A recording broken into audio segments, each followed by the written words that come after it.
Welcome to Rob Schmitt Tonight. Yesterday afternoon, Elon Musk attended a forum here in New York and sat down for a 90-minute interview with a CNBC host. And within seconds, the billionaire commandeered the entire event and again reminded Americans of the existential battle that he is currently engaged in.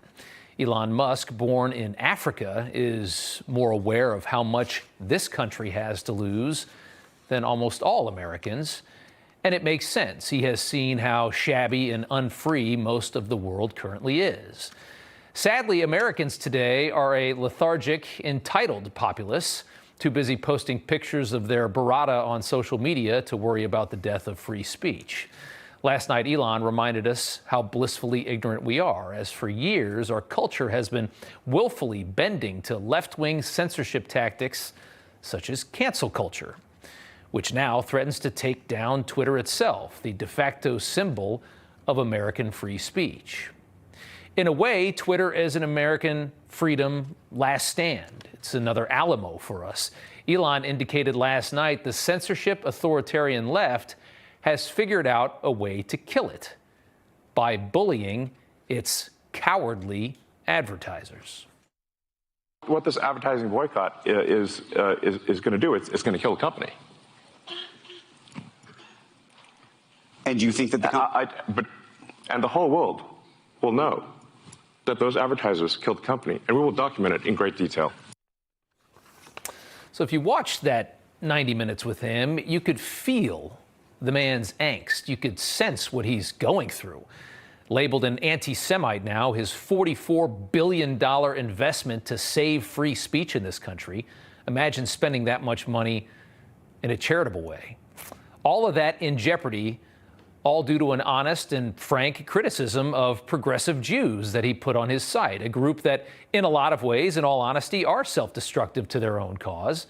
So indoctrinated by the now fashionable oppressor-victim ideology, the Progressive Jewish Coalition warmed the waters for what we are seeing right now in this country, which is despicable.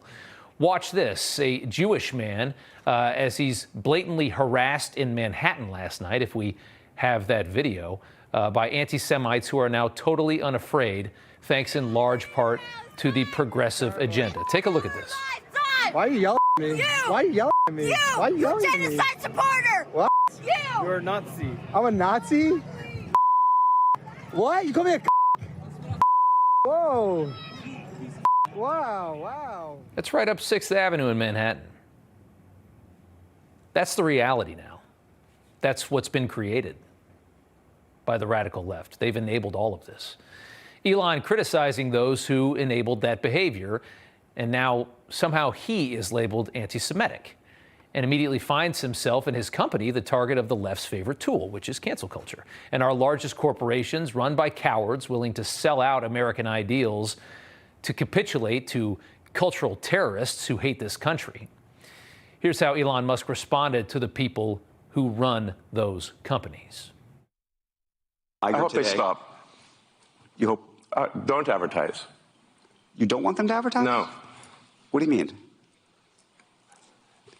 If somebody's going to try to blackmail me with advertising, blackmail me with money, go yourself. But go yourself. Is that clear? I hope it is. Hey, Bob, if you're in the audience. Talking to Bob Iger there, who canceled his advertising. Imagine what that's like, though. That's quite a moment, really, just to take in. Obviously, that was the moment that went viral, but there was a lot in that conversation that was interesting. We're playing a lot of it. Imagine what it's like to buy a company for $44 billion, wasted at least 20 of it on just the purchase price, to try and save this country from going down the dark, left-wing authoritarian road that so many other great countries have gone down. And then you have the stones to tell your biggest advertisers to F off. It's a moral courage almost nobody has, fighting off the censorship left and the false moral high ground that they claim to hold when they demand the censorship of anything that they deem offensive. In truth, they are the bad. Those advocating for total free speech, even when it is hateful, are actually the good. What I care about is the reality of goodness, not the perception of it. And what I see all over the place is people who care about looking good while doing evil. Them. Okay? It's good stuff. The problem is that nuance is lost on most Americans at this point, easily convinced that censorship is needed to avoid offending our hypersensitive society. We have to protect trans people and everything else. The government, your government, is counting on all of that. They're loving this whole movement as they creep further into our private worlds, longing for more and more control. Today on Capitol Hill, brave journalists testified about the censorship industrial complex, your government and the tech oligarchy they share a bed with, working to silence your voice if you dare touch anything that they deem to be dangerous misinformation. As we know, much of that dangerous misinformation is simply true information that the government doesn't want you knowing or want you spreading. And there have been countless examples of this authoritarian measure creeping into this supposedly free society. And the sad news is it's happening because we've lost the liberals in our society. They are gone, mostly morphed into leftists. Journalist Matt Taibbi is still a true conventional liberal.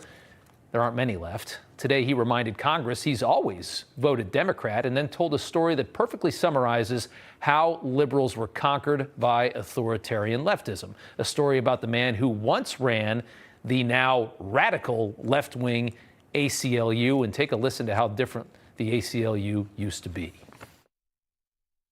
And the former executive director of the ACLU, Ira Glasser, once explained to a group of students why he didn't support hate speech codes on campuses. The problem, he said, wasn't the speech. The problem was, quote, who gets to decide what's hateful? Who gets to decide what to ban? Because, quote, most of the time, it ain't you.